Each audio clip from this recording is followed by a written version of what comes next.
Hockey Night in Canada presents me, Peter Puck, your irrepressible imp of the ice, and exciting NHL hockey. Peter Puck here again. This time I'm going to tell you about playing the game. NHL hockey, that is, the world's fastest team sport. What makes it the fastest team sport? Well, for one thing, players speed along at up to 25 or 30 miles an hour, and they, zap me about, it speeds over 100 miles per hour.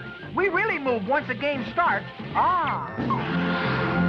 But you say you have seen the game stop.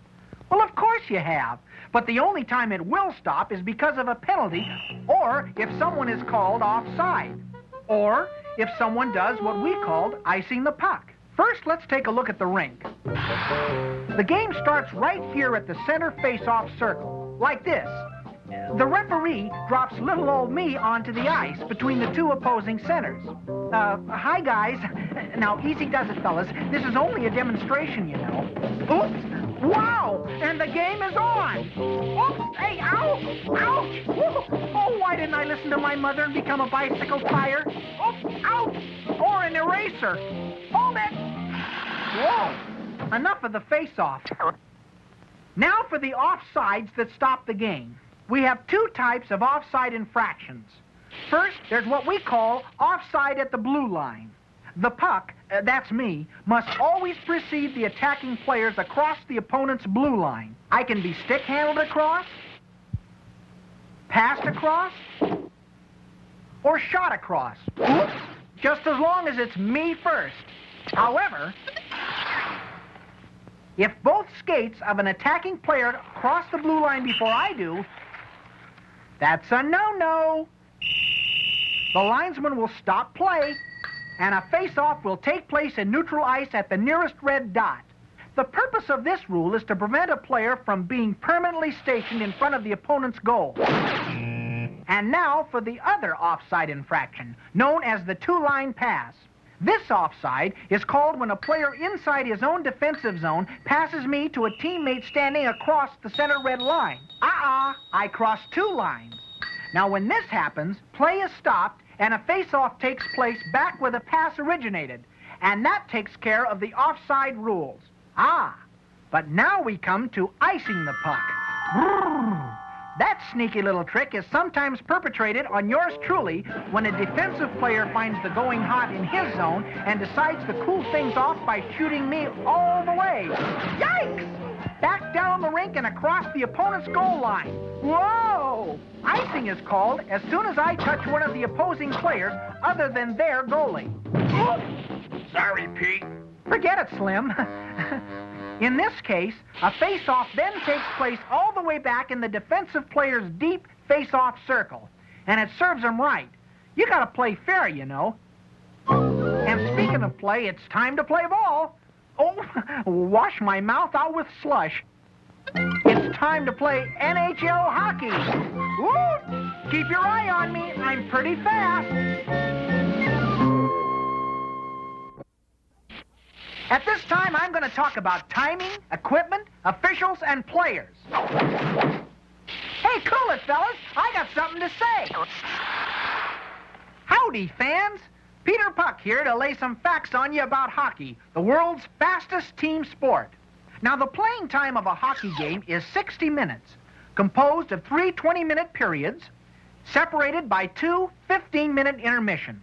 Now, to begin with, before the game even starts, I'm given a deep freeze. Woo! That's to take a little of the bounce out of my hard rubber body. Why, during the game, would you believe, I travel around this rink at speeds over 100 miles an hour. And that's pretty fast for a little guy measuring 1 inch thick by 3 inches wide. Now let's look at our field of play. It's called a rink, and not a rinky-dink rink either. 200 feet long and 85 feet wide. Almost large enough to contain 4 basketball courts. The wooden sides of the rink are referred to as, what else? The boards. And above the boards, there's shatterproof glass. See what I mean? Beneath that ice are the markings we call the center red line, and the 2 blue lines dividing the rink into a middle neutral zone and offensive and defensive zones. At each end are the goal lines with the goals themselves. They are 4 feet high and 6 feet wide. That rectangle before the goal is called the crease, and only the goalie is allowed there, unless I happen to slip in, and then it's fair territory for anybody. Whoop! Hey, wow! Hey, watch it! Hey, wow! These circles and dots are used for face-offs.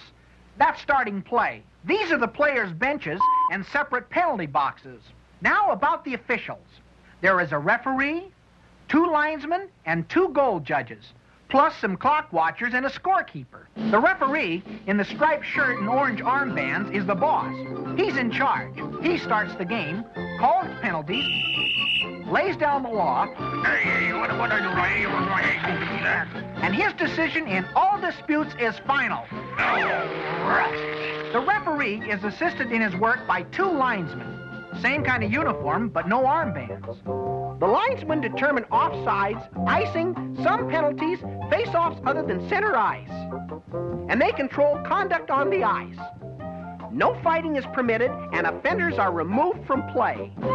The penalty timekeeper keeps track of the player's time in the sin bin. The penalty box, that is. Now, at each end of the rink, we have another official, the goal judge. One sits behind each goal in a glass booth.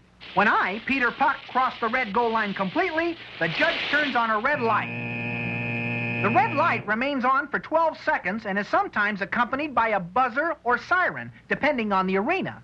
The scorekeeper keeps score and the statistics, while the timekeeper keeps time. What else? Now for the players. A team has 17 skaters and 2 goalkeepers. A team puts 6 men on the ice.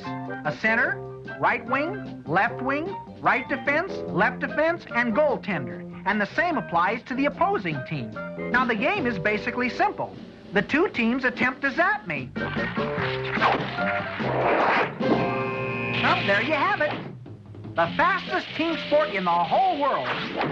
It may be rough and tough on a puck, but love that hockey game.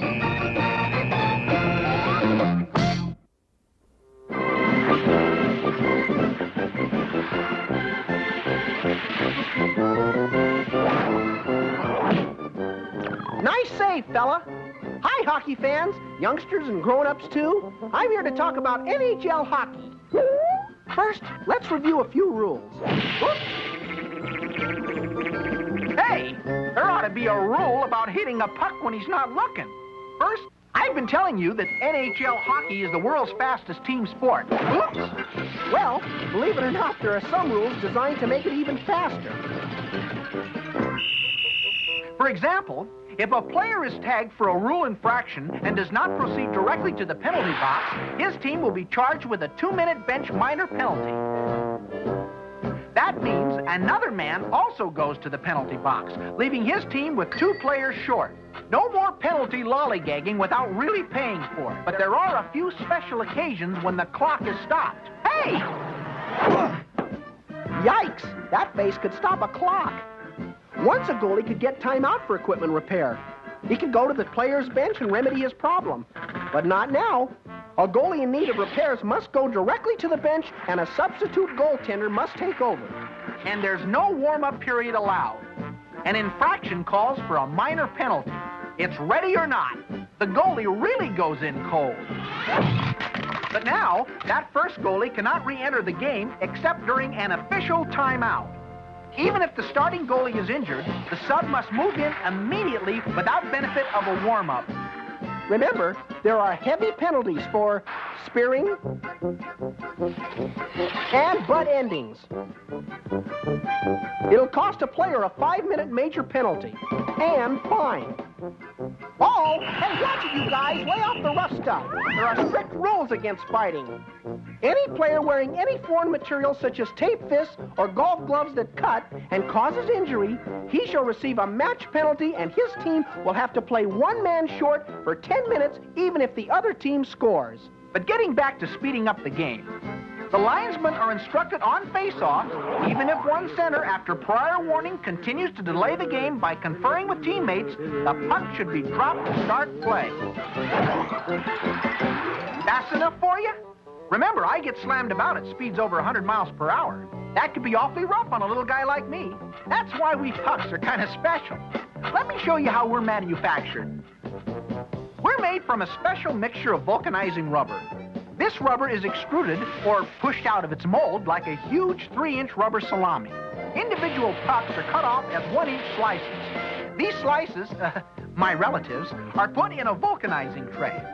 Team insignias are spotted in place. Then the tray cover is secured and 2,000 pounds of pressure is applied while we bake for 20 minutes. Now we're a bunch of hard rubber cookies ready for finishing. Hard edges are beveled off and then moved on to tender loving care in final polishing so that we weigh between 5.5 to 6 ounces. The last touch is the stamping of the NHL insignia, and a new season has its supply of hockey pucks. And by the way, did you know that about 30 of us are refrigerated before every game? It's a cold business, folks. But enough about me. Did you ever wonder how hockey skates are built? Well, you know they have to be very strong. First, the blades are stamped out of steel plate, but even then, this metal needs to be toughened up in a furnace where the blades are heated to 1,550 degrees.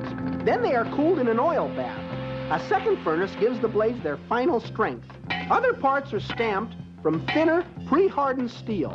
These are formed into the tube, the posts, and the heel and sole plates. The blade is fitted into the tube and spot welded. Parts are set into position, then spot welded in place to form the skate. Now it receives a copper dip. This is followed by a solder dip. It is now ready for the final hand soldering of all the joints. It then goes through a series of polishing and grinding operations. A linear polyethylene protective cap is set on the blade heel. After a thorough testing, the skate is ready to be riveted to the shoe.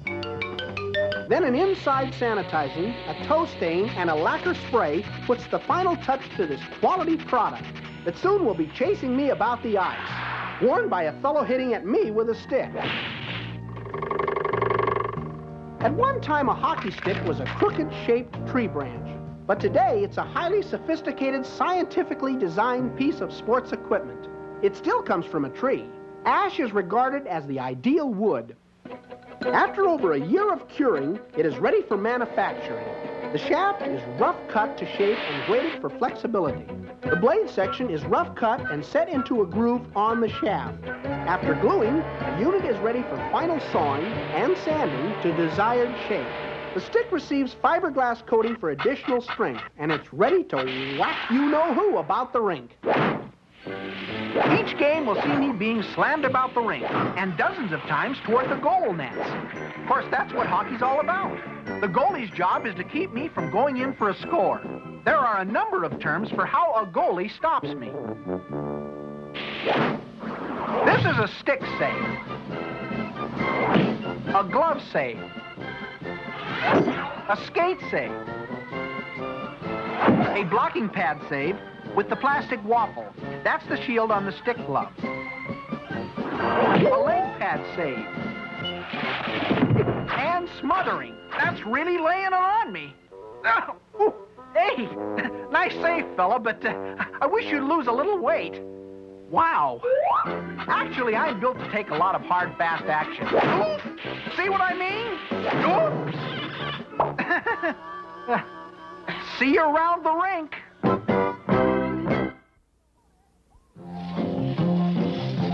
Hold it!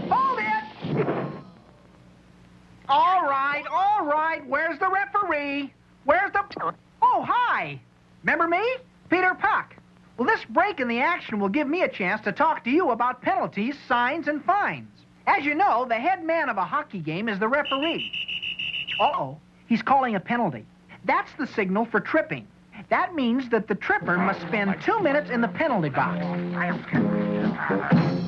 His team will have to play one man short while he's in the sin bin. However, since tripping is a minor penalty unless an injury results, the penalty time could be shorter. For instance, if the other team has no one in the penalty box, and scores, the penalized player returns immediately to the ice. Here are some of the most common minor penalties and referee signals. Hooking. That's using the stick to impede an opponent's progress. Elbowing. Hitting an opponent with the elbow. Holding. Grabbing with hand or stick. Boarding. That's a violent body check of an opponent into the boards. Interference. Impeding a player not playing the puck. High sticking. Using the stick above the shoulder line. Slashing. A swinging move with stick against an opponent. Charging. Taking more than 2 strides before hitting. And then there's cross-checking. And butt ending. But these are minor penalties. However, if the referee thinks it was an attempt to injure, any minor penalty can be called a major penalty, and that means 5 minutes in the penalty pokey. And the penalized player cannot return to the game even if his team is scored on. Now we get into some time and money penalties. Using abusive language or gestures to officials is misconduct. The referee's signaling misconduct. That's a 10-minute player penalty and a fine. However, a teammate may be sent in to take his place and his team does not play shorthanded. It's usually a major penalty and a fine for spearing or attempting to jab an opponent with the end of the stick. And then there's match penalty. If a player deliberately injures an opponent, he's expelled for the balance of the game, and That'll be a fine, too. depending on the severity of the injury, a team plays shorthanded for 5 or 10 minutes. Here's a different tripping penalty. If a player in possession of the puck has no other opponent to get past except the goalie, after he has crossed the red center line and is tripped, a penalty shot is awarded the fouled player unless he's injured. Then a designated teammate may take the shot for him. All players leave the ice except the goalie and the shooter. And then they place me on the center face-off spot, and the shooter has a go at a goal. This one-on-one is considered the most exciting play in hockey. When the shooter thinks he's close enough, he gives me his best shot! Love that hockey game!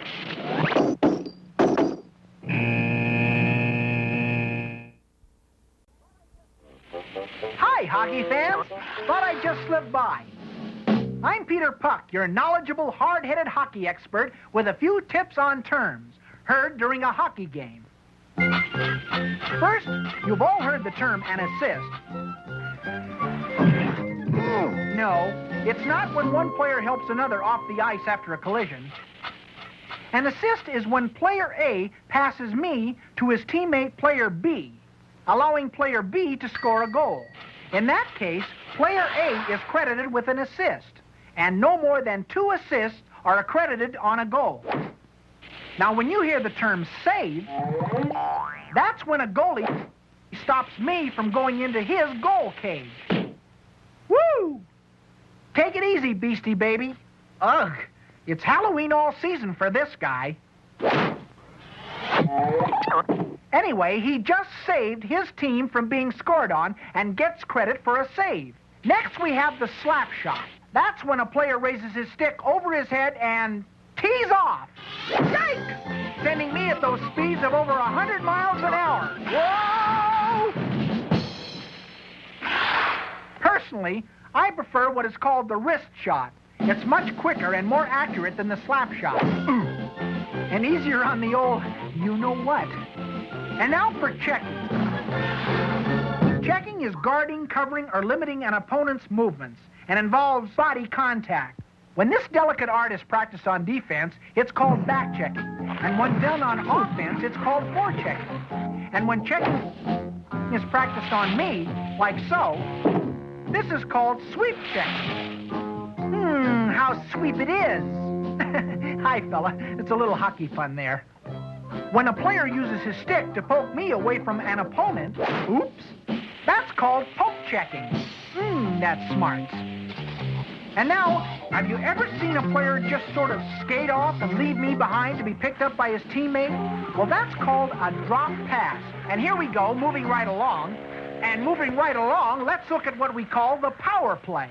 This bit of strategy is used when Team A has a manpower shortage resulting from a penalty. And Team B, with the one-man advantage, will often replace one of their defensemen with a fourth forward to gain more scoring power, hence the old power play. But then on the other hand, there's what we call a penalty killer. That is, when Team A, the team that's short of a player due to a penalty, substitutes the regular forwards with defensive specialists.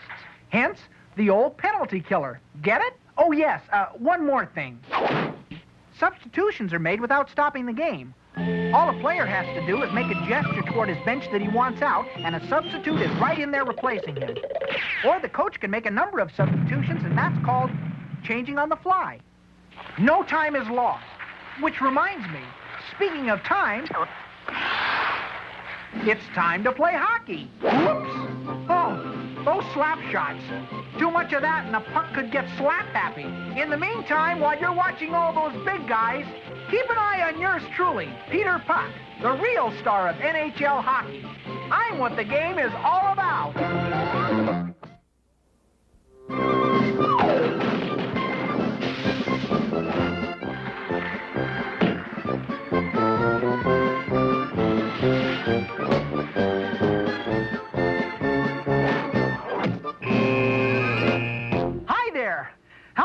Action, hockey fans. You know, this game may seem a little helter-skelter, every man for himself, but not so. The individual play and team play are really sophisticated planned action for the most part. Well-coached teams have organized patterns of play which they practice. Sure, there's ad-lib action depending on where I bounce, but players practice a lot of set plays, too. Hey, Ref, give me a hand up for a demonstration, will you? Sometimes set plays are difficult for fans to recognize. That's because the players are so skillful and move from one pattern to another with such speed that it's hard to realize they are actually executing set plays. But here's one prearranged play that's practiced constantly by teams and is easy to spot. It's a shot off a face-off near the goal. Okay, let's go. The center on offense in this face-off tries to draw me back to his defenseman behind him, who then takes a shot on goal. Now here's the most important play that's easy to spot. It's a team bringing out the puck, that's me, out of its own end of the rink. That's called breaking out. It happens when a team has control of me inside its own blue line. When the defensive team has control, one defenseman takes me behind his net while the wingers move to the boards for a possible pass. Then the center skates behind the net. The defenseman can either give the center the puck or keep it, or bring it out himself. The puck carrier continues to carry me until challenged, then he passes me off, usually to his winger. This is one of many systems used. Now here's another interesting play that depends on how the defense reacts. This is the 2-on-1 breakaway. That is, two players coming down the ice with me and being challenged by only one player from the other team. He's the last man between the two attackers and the goalie. Now, if the defenseman stays in between the attackers, the player with me is free to take a shot on goal. But if the defenseman moves over to check the puck carrier, he will pass off to his teammate, who now has a shot on goal. Of course, the idea behind all offensive plays is to end up with one man having a clear shot at the goalie. No offense, fella. It's just a game, you know. But let's look at a play where the offensive team has broken out of its defensive zone quickly. It's called the 3-on-2 break with two defensemen in front of the goalie. Now, the center passes me to his right wing, who goes into the corner taking one defenseman along with him. The center moves up, while the left wing breaks toward the goal. The other defenseman has two men to cover, so the right wing passes to whichever player is free, and that player takes a shot on goal. Another version of the 3-on-2 starts out as before. This time, the center carries me to his left and slows down. The left wing then cuts in toward the net as one defenseman covers the center. The center passes me through the defenseman's legs to his left wing, who gets off a shot. Let's look at this again in slow motion.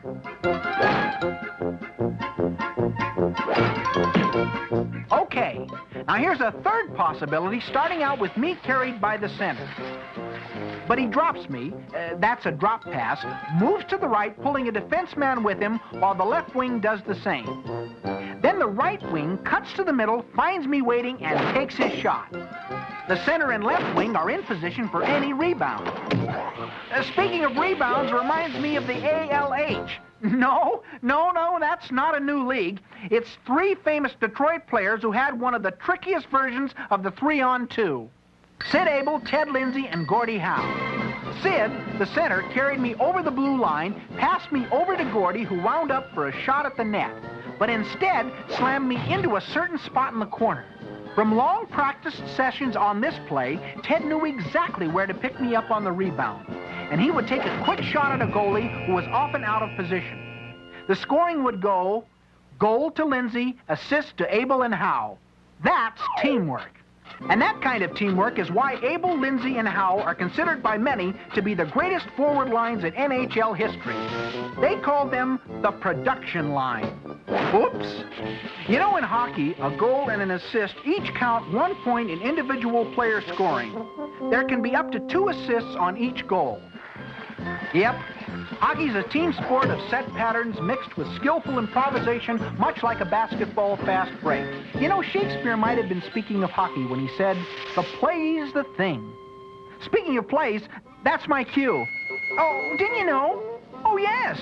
I do drama and comedy.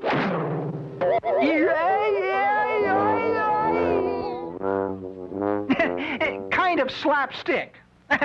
On someone who is slap shot. Get it? Yeah. Uh-oh. See you later, folks. I'm on. Yikes!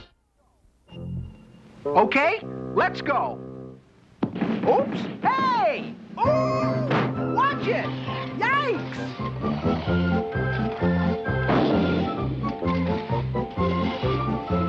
He shoots. He scores.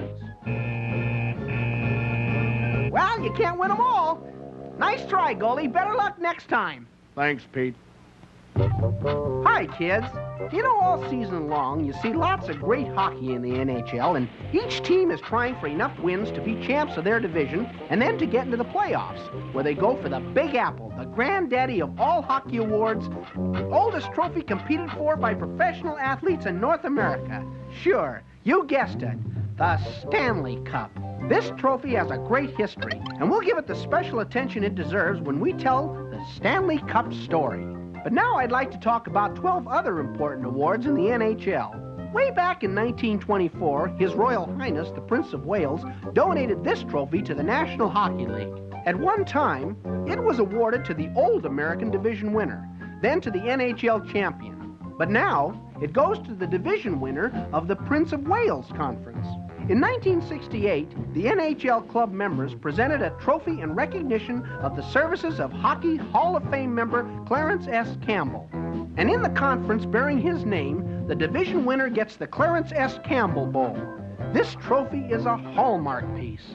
It's made of sterling silver and was crafted by a British silversmith back in 1878. Wow, that's an oldie. For the player adjudged to be the most valuable to his team, the NHL presents the Hart Memorial Trophy. The original, presented to the NHL in 1923 by Dr. David Hart, was retired to the Hockey Hall of Fame in 1960. This annual award winner is selected by the Writers Association in the NHL cities. They also select Best All-Around Defensive Player in that position. Oops. Okay. Whew. The winner of Best All-Around Defensive Play is given one of the newest NHL awards, the James Norris Memorial Trophy. It was presented in 1953 by the 4 children of Hockey Hall of Fame member James Norris. These same writers also select the player adjudged to have exhibited the best type of sportsmanship and gentlemanly conduct combined with a high standard of playing ability. He is awarded the Lady Byng Memorial Trophy, named in honor of the wife of Canada's Governor General in 1925. She presented this award at that time. The Writers Association also vote for the winner of the Rookie of the Year award. It was named in honor of Hockey Hall of Fame member Frank Calder, who presented the trophy from 1936 to 1943.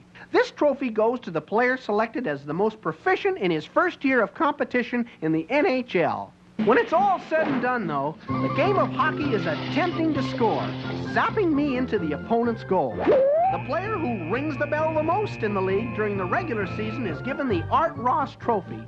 It was first presented in 1947 by another Hall of Fame member, Art Ross, one of the great pioneers of the game. And on the receiving end, the goalie or goalies having played in a minimum of 25 games for a team with the fewest goals scored against it received the Vezina Trophy in honor of the great goalie George Vezina, known as the Chicoutimi Cucumber, who played from 1910 to 1925. The Professional Hockey Writers Association is the trustee for the award honoring the late Bill Masterton of Minnesota. It goes to the NHL player who best exemplifies the qualities of perseverance, sportsmanship, and dedication to hockey. The New York Rangers received a special trophy in 1966 honoring their great Hockey Hall of Fame member, the late Lester Patrick. Since 1966, miniature copies are awarded annually for outstanding service to hockey in the United States. To honor Toronto's Conn Smythe, Hall of Fame member and honorary governor of the NHL, the Maple Leaf Gardens Limited established this annual trophy to go to the most valuable player to his team in the Stanley Cup playoffs. The newest trophy is presented by the Radio and Television Broadcasters Association. It is the Coach of the Year award. By the way, you can see all of these trophies on display at the Hockey Hall of Fame building in Toronto. Well, that's it, kids. These are the valuable honorary awards that give special recognition to outstanding members of the NHL family, and we're proud of all of them. You know, I don't like to be pushy, but I'd like to see him present the Peter Puck Cup. After all, I'm such an ice guy. Ice, that is? Hey, just a joke, fellas. Anyway, keep watching your favorite players. They could be this year's winners. And keep practicing, kids. You could be future champs. Love that NHL hockey. Hi, kids.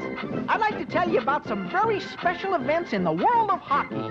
I call them my memorable moments. Hey, ouch!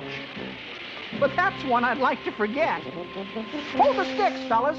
I'm about to scan through my old scrapbook. Let me see. Oh, yes, I remember this one. One of the real thrillers. It was the 1928 Stanley Cup Series between the New York Rangers and the Montreal Maroons. Montreal had won the first game. In a scoreless second period of the second game, I was being carried down the ice by the Maroon center, Nell Stewart. He zapped me at the New York goalie, Lorne Chabot. Oops! The shot caught him in the left eye, and he was out of the game. Sorry, fella. You know, in those days, the goalies didn't wear face masks, and they suffered a lot for the lack of them. There were no substitute goalies then, either. The New York Rangers had 10 minutes to find one. What to do? The manager-coach of the Rangers, Lester Patrick, didn't have an experienced goalie among his players. He tried to enlist an Ottawa goalie sitting up in the stands, but the Montreal coach wouldn't allow it. Patrick told his players that one of them would have to tend the net. His center, Frank Boucher, turned to him and asked, "How about you playing goal?" Lester Patrick was 45 years old. He had been long since retired as a player, but he had experienced brief goaltending fill-ins in emergencies. This was a biggie. He would have to do it. And he did. He inspired his Rangers, who played the greatest game of their lives. Every time a Montreal player dared get me close to the Rangers' white-haired goalie, they would come crashing out of nowhere and get me out of it. Well, most of the time. Patrick had blocked a lot of shots, and his Rangers had put them in a 1-0 lead in the third period. As fate would have it, that Nell Stewart fella moved me towards Patrick with 6 minutes to play and tied up the game. But the Rangers' Boucher won the contest 2-1 in the overtime. The Montreal crowd gave Lester Patrick a roaring ovation for his outstanding performance. And with a regular goalie, his inspired Rangers went on to win the Stanley Cup. But Hall of Famer Lester Patrick had provided hockey with one of its memorable moments. But there are more, lots more. Way back in 1936, in the Stanley Cup first-round playoff between the Montreal Maroons and the Detroit Red Wings, there was a marathon game. The regulation contest ended tied 0-0, so they went into overtime. I remember it well. I got belted about for 20 minutes and still no score. Whew. And then another overtime. Then another. And still a scoreless game. And another. And another. The players on both teams were exhausted, and I was a little beat myself. League President Frank Calder refused a request to postpone the finish the next night. The teams decided to flip a coin to select a winner or play without goalies. Either way was fine with me, but when they asked the 15,000 fans, they wanted no tricky finishes, so overtime 6 was started. Whoops, here we go again. Finally, 16 and a half minutes into the period, Detroit rookie Mud Bruneau poked me into the net for the winning score. Wow, it was 2:25 a.m., 5 hours and 51 minutes after the start of the contest. Hockey's longest game was over, and not a minute too soon. My hard rubber body was softening up. Oh, here's one of the all-time super stories, and it involved one of hockey's greats. Maurice Rocket Richard, the dark-eyed demon who played for the Montreal Canadiens. In a Stanley Cup playoff against Toronto, Rocket Richard was a one-man skating rampage. To his opponents, his dark eyes seemed to blaze with fire. No scores in the first period, but in the second, Richard rocketed me in for 3 goals. It was the hat trick with assists from the famous punchline. Oh no, that's not the finish. In the third period, he zapped me into the net for 2 more. Montreal 5, Toronto 1. Some folks saw it like this. Richard 5, Toronto 1. When the 3 top stars were honored, guess what? Yep, the Rocket got the triple honor from 12,500 horse fans. I'll never forget that night, especially the Rocket's blazing eyes. Of course, they didn't really blaze. Or did they? No matter. It's part of hockey's memorable moments, and there are lots more I'll be bringing to you. Uh-oh. Yikes! Oh, ouch! Meanwhile, it's back to the old grind. Some of these heartfelt moments I'd like to forget. See ya, kids!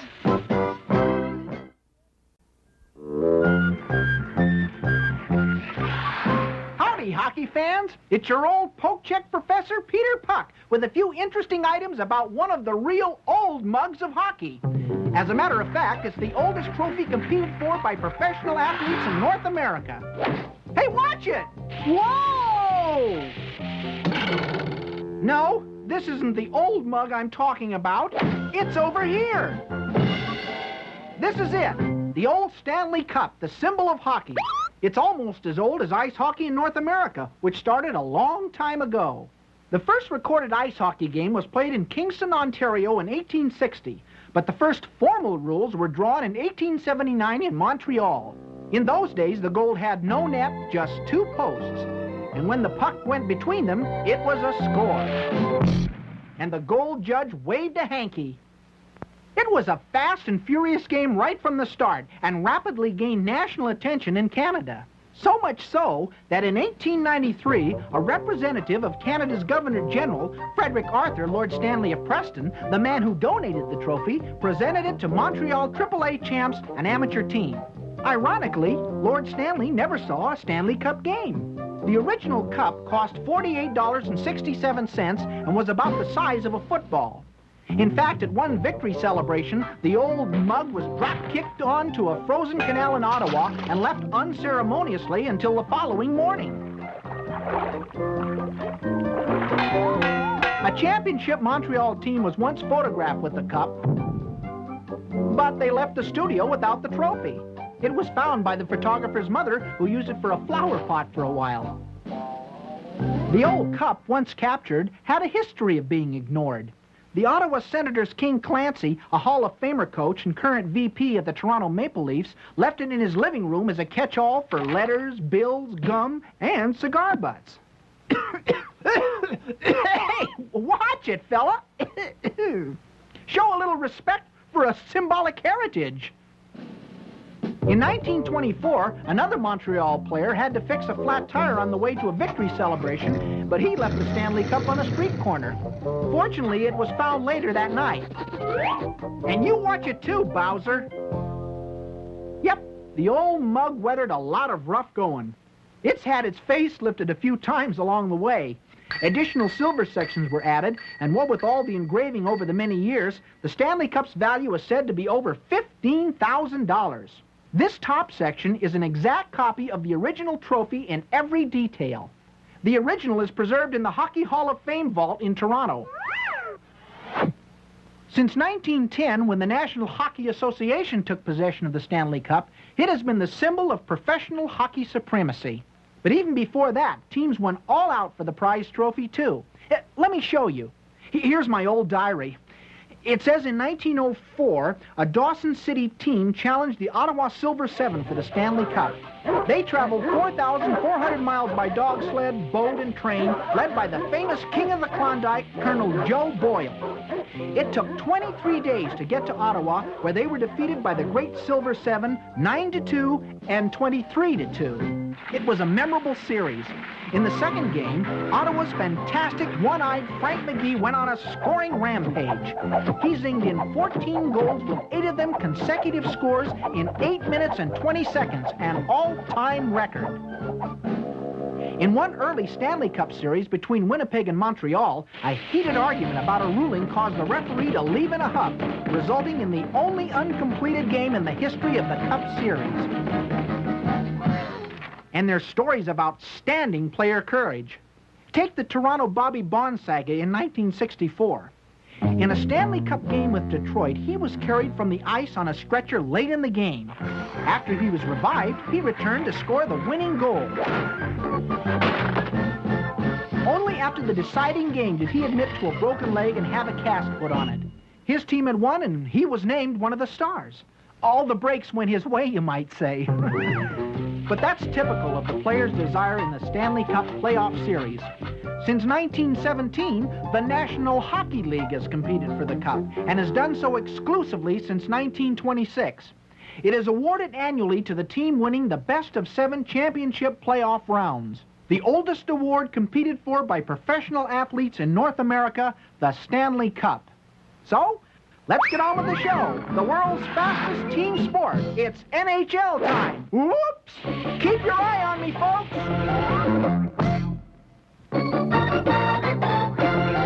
Keep watching Hockey Night in Canada.